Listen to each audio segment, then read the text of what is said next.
West Indies దేశంలో Caesar అనేటువంటి ఒక బానిస కుర్రవాడు ఒక ధనవంతుని దగ్గర ఎంతో నమ్మకంగా పనిచేస్తూ ఉండేవాడట.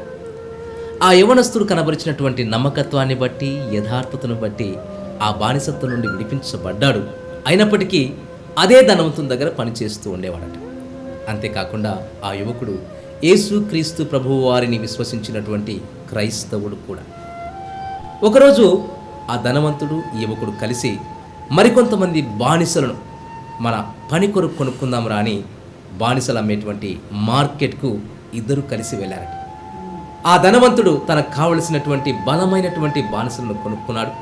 ఇంటికి తిరిగి వస్తూ ఉన్నారు. ఒక బలహీనమైనటువంటి ముసలివాడు కూడా ఆ బజారులో అమ్మకానికి నిలబెట్టి ఉన్నారట. అది చూసినటువంటి ఆ యువకుడు ఆ ధనవంతునితో, అయ్యా, మనము ఆ ముసలి వ్యక్తిని కూడా కొనుక్కుని వెళ్దామా అని ధనవంతుణ్ణి ప్రాధేయపడ్డాడట. అందుకు ఆ ధనవంతుడు ఆ ముసలి వ్యక్తిని చూసి, ఈ ముసలివాడిన, ఇతన్ని చూస్తూ ఉంటే ఏదో ఒక రోగం వచ్చిన వాడిలా ఉన్నాడు, చాలా బలహీనంగా కనిపిస్తూ ఉన్నాడు, ఇతన్ని తీసుకుని వెళ్ళి మనము ఈయనగారికి సేవలు చేయాల్సిందే కానీ అతని వల్ల ఏ ప్రయోజనం కానీ ఏ ఉపయోగం కానీ ఉండదు, కాబట్టి ఎందుకులే అని అంటూ ఉండగా చేతులెత్తి నమస్కరించి, అయ్యా ప్లీజ్ ప్లీజ్ అయ్యా, అతన్ని మనం కొనుక్కుని వెళ్దాం, అతను నీకు భారం కాకుండా నేనే అతన్ని చూసుకుంటాను, దయచేసి నా మనవి ఆలకించండి అయ్యా అని అంటూ ప్రాధేయపడ్డాడట. ఎప్పుడూ ఏమి కూడా కోరుకున్నటువంటి మంచి కుర్రాడు ఎందుకు ఆ ముసలివాణ్ణి కోరుకుంటున్నాడో ఆ యజమానికి అర్థం కాలేదు.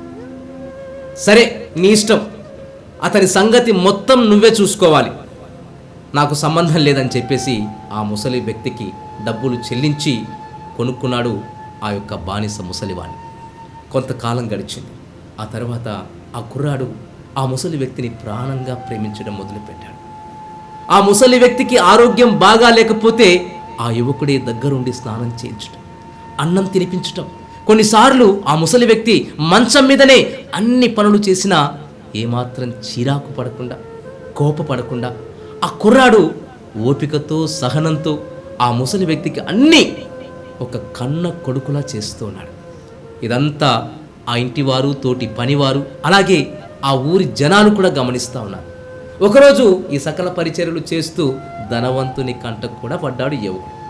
ఇది గమనించిన ఆ యజమాని యువకుడిని దగ్గరగా పిలిచి, నువ్వు ఆ రోజు రోగముతో ఉన్న ఈ ముసలివాణ్ణి కావాలనుకున్నప్పుడే నేను అనుకున్నాను అతను నీ తండ్రి అని. అతన్ని నువ్వు ప్రేమిస్తున్న విధానం, అతనికి ఏ లోటు లేకుండా నువ్వు చూసుకుంటున్నటువంటి పద్ధతి చూస్తూ ఉంటే తప్పక అతను నీ తండ్రి అయి ఉంటాడు, అవునా అన్నాడు. లేకపోతే పరాయివాడు ఎవడో రోగంతో ఉండి రేపో మాపో చచ్చిపోయే ఈ ముసలివాని కొరకు ఇంత ప్రేమానురాగాలు చూపించరు, చెప్పు, ఇతను నీ తండ్రి కదూ అని యజమాని ప్రశ్నించాడు. ఆ యువకుడికి నోట మాట్లాడలేదు. నాకు తెలుసు ఇతను నీ తండ్రి అని, కానీ నీ నోటితో చెబితే విందామని ఎదురు చూస్తున్నాను, చెప్పు అని అడిగాడు. మౌనమే ఆ యువకుడి సమాధానమైంది. మళ్ళీ రెట్టించి యజమాని, చెప్పయ్యా అని అడిగాడు. ఇక చెప్పక తప్పదని చెప్పటం ప్రారంభించాడు. అయ్యా, ఇతను నా తండ్రి కాదు. అవునా అని ఆశ్చర్యంతో యజమాని ఆ యువకుడి వైపు చూస్తూ, అయితే నీ బంధువా అని యజమాని అడిగాడు. కాదయ్యా. మరి నీ ఊరివాడా? కాదయ్యా. మరి ఎవరయ్యా? నీ తండ్రి కాక, నీ బంధువు కాక, నీ స్నేహితుని తండ్రి కాక మరి నువ్వు ఇంతగా ప్రేమించటానికి కారణం ఏంటి అని పదే పదే ప్రశ్నిస్తూ ఉంటే ఆ కుర్రాడు కన్నీళ్లతో నిండిన కళ్ళతో, వణుకుతున్నటువంటి పెదాలతో ఇలా అన్నాడు, అయ్యా, ఇతను ఎవరో కాదు, నా జీవితాన్ని సర్వనాశనము చేసిన నా శత్రువు. నేను చక్కగా చదువుకుంటూ నా తల్లి దగ్గర అల్లారు ముద్దుగా పెరుగుతున్న ఆ రోజుల్లో ఈ వ్యక్తి స్కూల్ దగ్గర నన్ను కిడ్నాప్ చేశాడు, బానిసగా నన్ను 1000 రూపాయలకు అమ్మేశాడయ్యా. ఆ తర్వాత బానిసగా ఆ చేతులు ఈ చేతులు మారి మీ చేతుల్లో పడ్డాను, క్రైస్తవుడుగా మారి బాగుపడ్డాను. అలా నన్ను బానిసగా అమ్మేసిన వాడు ఎవరో కాదండి, ఇతడే అని ఆ ముసలివాణ్ణి చూపాడు. నోట మాట రాలేదు. అయితే ఎందుకని ఇంతగా ప్రేమించావు? ఈ ముసలి వయసులో కన్న కొడుకుల అన్ని పనులు నువ్వు చేస్తున్నావు అని మళ్ళీ అడిగాడు. అయితే ఆ యువకుడు, అయ్యా, నా పాపపు బానిసత్వం నుండి నన్ను విడిపించిన నా యేసయ్య ఏమన్నాడో తెలుసా? నీ శత్రువును ప్రేమించు.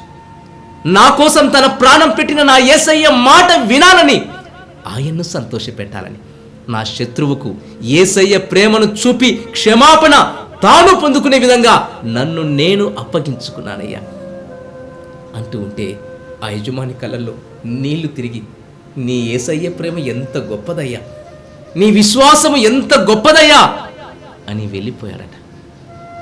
ప్రియ సహోదరుడా, ప్రియ సహోదరి, ఈరోజు మనం గమనిద్దాం, ఆ యువకుడి స్థానంలో మనముంటే ఈ పని మనం చేయగలమా?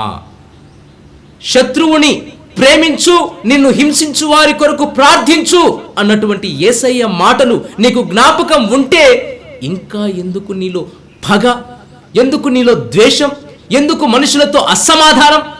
నేను ఆమెతో మాట్లాడను, వాడి ముఖం చూడను, గడప కూడా తొక్కను, నేను తొక్కనివ్వను. ఆ మాటలు నీ నోటి నుంచి ఎలా వస్తున్నాయి? పగతో, ద్వేషంతో, క్షమించలేని మనస్సు కలిగిన వారి మాటలు నీ నుండి ఎందుకు వస్తున్నాయి? మళ్ళీ ప్రార్థన చేస్తాం. పరలోకమందున్న మా తండ్రి, మా ఎడల అపరాధం చేసిన వారిని మేము క్షమించిన ప్రకారం మా అపరాధములను క్షమించుము. ప్రార్థన చేస్తున్నావు.